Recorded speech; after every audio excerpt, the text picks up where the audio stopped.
It's hot out there, but let's blow them off the line of scrimmage. Live from the Ram Cave, I'm Joe Terosian, and this is RamView, the January 21st, 2023 edition, an abbreviated edition of RamView Fanview, because the Rams are out of the playoffs, and I usually don't record on a Saturday, but because my day job is on Sunday, but I felt like I needed to get out predictions on what's going to happen this weekend or what I want to happen this weekend, and so I won't be necessarily talking Rams football specifically. We'll leave the market value of Greg Gaines and who should be the next DC, as let alone the OC for the Rams for a later show. But I wanted to get this out because we're about an hour away from the Jaguars-Chiefs kicking off in KC.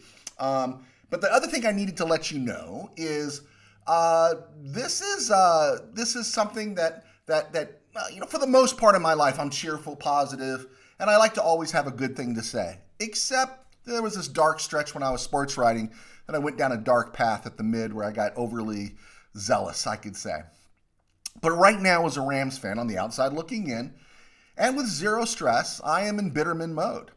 I want chaos. I want ruin. I want the world's ending when it comes to the NFL playoffs. I want madness in KC. I want tears in Philly, sadness in Cincy, and depression in Frisco.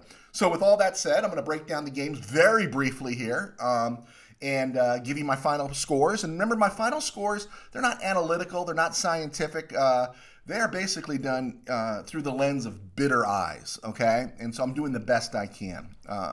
Jaguars-Chiefs. Can you imagine the firestorm if KC loses at home to another young quarterback in the playoffs, right? I don't hate KC, in fact, I generally root for KC. And for my friends, Benny and Patty Gonzalez and the Sennheiser clan, those folks that have been really kind to me in the past, I want your team to do well. I don't hate your team. And I don't love the Jaguars, but the Jaguars are a good story. And if the Jaguars did go into KC, can you imagine the madness that'll ensue? That 2019 title will just recede further into the past, and everyone's going to want to know what's wrong. Andy Reid should retire, and Eric Bieniemy should be given the job. I mean, can you just hear what's going to happen, right? It's marvelous, all right? The Bitterman inside me loves that idea. However, the Bitterman inside of me also recognizes some degree of reality. So I'm going Chiefs 28, Jaguars 20. Giants, Eagles. I like the G-Men. I do. I like the G-Men. I want them to win because I think Philly just needs to walk through a little more fire to get to the other side, right? Their schedule wasn't a killer this year. And yes, the NFC East was part of that schedule and it was hugely improved. So there were no walkovers in the NFC East. But by and large, do you really feel the Eagles have walked that road, right? Don't they just need a little more hardship? And they're getting it, right? They stumbled a little bit down the end. Lane Johnson, Jalen Hurts, Maddox, a lot of injuries right there. And I think they're cruising for a bruising. I think they're playing a team, the Giants, that is having fun. And the Giants quarterback, Daniel Jones, is playing like a man with nothing to lose and only Colin Cowherd to upset. And that's a great formula because Daniel Jones could win 3 Super Bowls, and Colin Cowherd will always find a way to say Jones had nothing to do with it, right? And I don't think Jones fits the demographic or the look that Cowherd's looking for as he creates his own podcast network, right? Joe Burrow, Pretty Boy Joe, he does, right? So everything's Joe Burrow, right?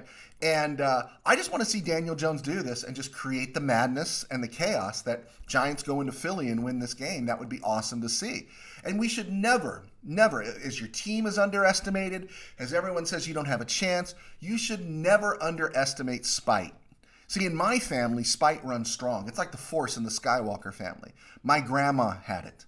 My mom had it. I have it. My children have it. Never underestimate spite, right? So, spite-induced, bitter man coerced, Giants 22, Eagles 17. Bengals, Bills. Okay, last ad, Colin Cowherd, right? I hope Cincy loses so Cowherd can finally ask Joe Burrow to the prom, right? The Cowherd crush on Burrow is the biggest man crush I've seen since Costanza's on Elaine's boyfriend Tony in Seinfeld, right? So my advice to Cowherd is, live out your man crush. But Colin, when it comes to Josh Allen, you better step off, right? I'm getting tired of hearing about how Josh Allen has regressed. Josh Allen is doing too much. Of course Josh Allen is doing too much, but it's not out of ego, it's necessity. And comparing him to Brett Favre, which was about ego, doesn't work. Josh Allen's doing what he needs to do. Yes, the Bills need to figure out a better way to run the ball than using Josh Allen because he ain't going to last. But to say he's doing it for any other reason out of necessity is just wrong, and I think people are looking to take him down a peg.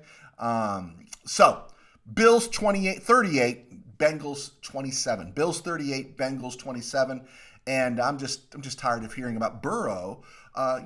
Everyone talked about how Burrow led his team to the Super Bowl last year with a lousy offensive line. Well, he's got 3 injuries on the offensive line right now. Why can't he do it again? Or are we already making built-in excuses for him? So I'm going Bills 38, Bengals 27. Just tired of the man crush on Joe Burrow.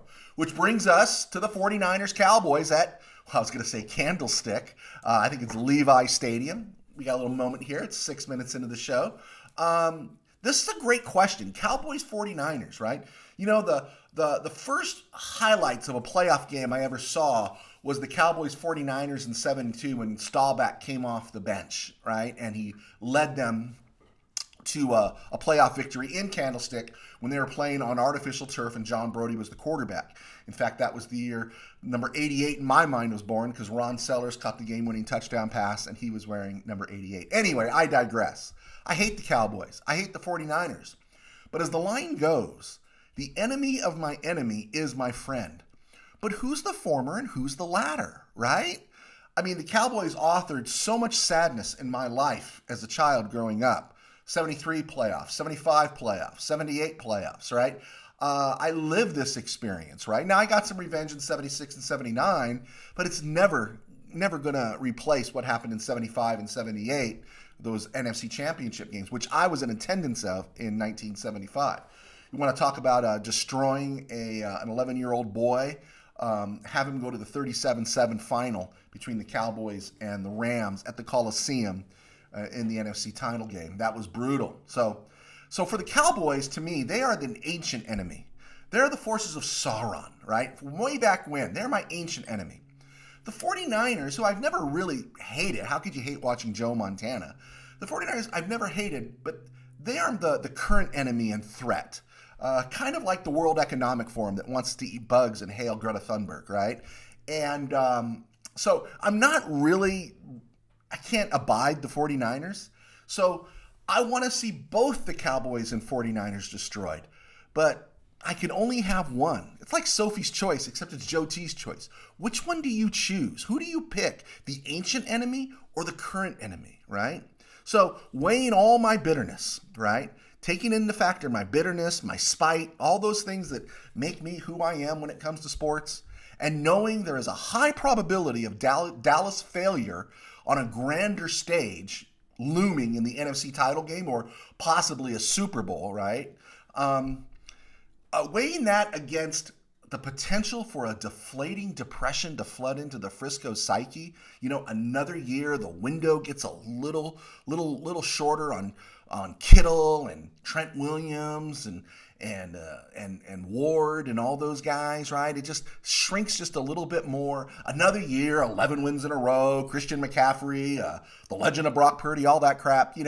How glorious would it be to see Frisco lose? And what would the lingering effect be going forward that we had the greatest year possible with all the change between, Trey Lance, Garoppolo. They play like they feel like they're going to be coronated, and then to maybe have that pulled out from under them, how glorious would that be?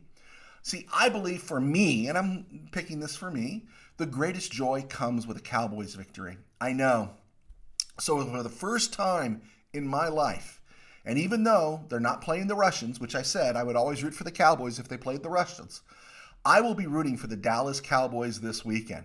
I don't even know how to utter the phrase "Go Dak," right? I don't even know how to say "How about them Cowboys," right? And I guess the good news, the fallback position I could take is if they lose to Frisco and don't give me as much great joy as I want, they're still going to give me a little joy because they'll still be the Cowboys and there'll still be all that chaos and Jerry Jones will be upset.